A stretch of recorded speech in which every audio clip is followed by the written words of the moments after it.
Our top story this hour, the United States, its government has bypassed a congressional review. It has used an emergency authority to allow the sale of about 14,000 tank shells to Israel. This move, it indicates Washington's undeterred support to Israel amid its continued offensive in Gaza. The U.S. State Department on Friday used an Arms Control Export Control Act emergency declaration for the tank rounds worth $106.5 million for immediate delivery to Israel, as per the Pentagon. However, the Biden administration has been pushing for an even bigger sale for Congress to approve. The larger package, it's worth more than $500 million. It includes 45,000 shells for Israel's Merkava tanks. These tanks are regularly deployed in its offensive in Gaza, which has killed thousands so far.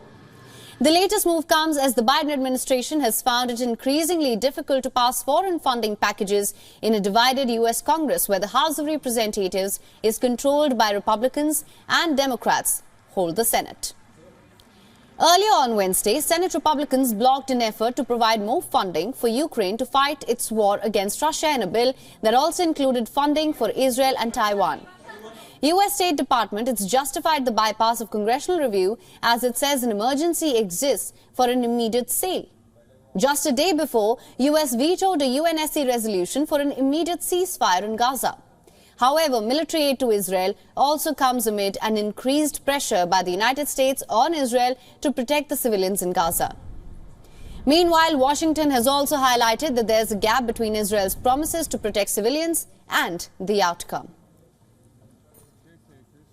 We continue to recognize the extraordinary difficulty of this task, as Israel is dealing with a terrorist adversary that intentionally embeds itself with civilians. But again, Israel has an obligation to do everything possible to put a premium on protecting civilians and maximizing humanitarian assistance. Now, for more on this conflict, we were joined by Alan Burstein, who is an Israel Institute Fellow at the Department of Political Science, University of California. Listen in.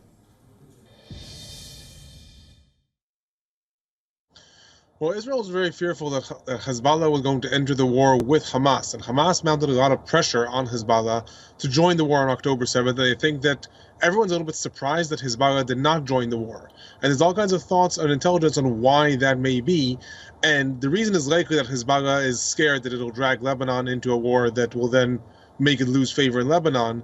But in Israel, there is this growing fear that there appeared to be previously this sense of security, the sense that Hezbollah and Hamas train a lot on the border, but really they're never going to attack Israel. All they can do is launch missiles. October 7th blew up in Israel's face and showed, no, the fact that these organizations are constantly training means they can invade one day. So even if Hamas is quote-unquote defeated, Israel has now evacuated up to upwards of 10 kilometers of its settlements near the borders with Lebanon. All the civilians are evacuated out of fear Lebanon will invade. So that's what they're saying. Even if Hamas is defeated, Hezbollah now may launch on October 7th from Lebanon tomorrow or in a month. So that's why Israel's saying even if that happens, they need to deal with what happens with Hezbollah up north in one way or another.